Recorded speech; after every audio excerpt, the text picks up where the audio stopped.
Okay. Then how did your preaching days come to an end?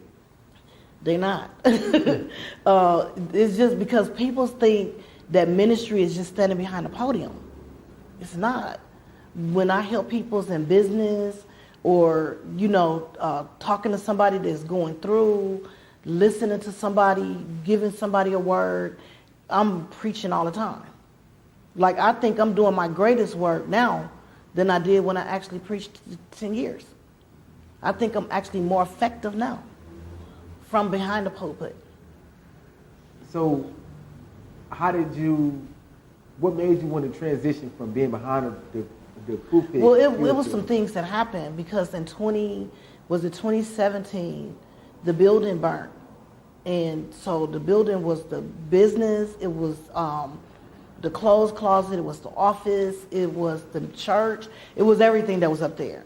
So that building burnt to the ground. And at that point, I had to make some decisions. So we went to Washington High School. So we was in there for probably about 6 months.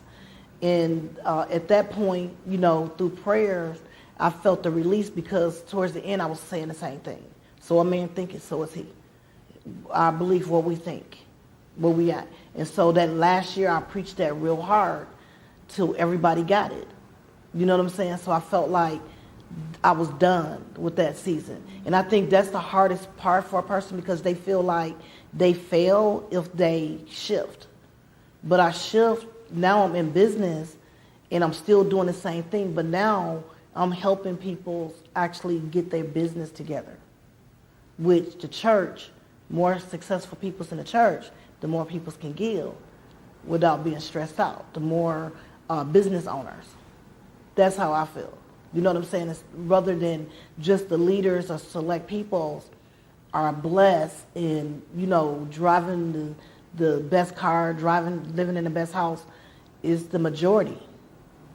Because everybody understand, hey, maybe I'm not supposed to work for somebody. Maybe I'm supposed to do my own business. And I teach that. Yeah.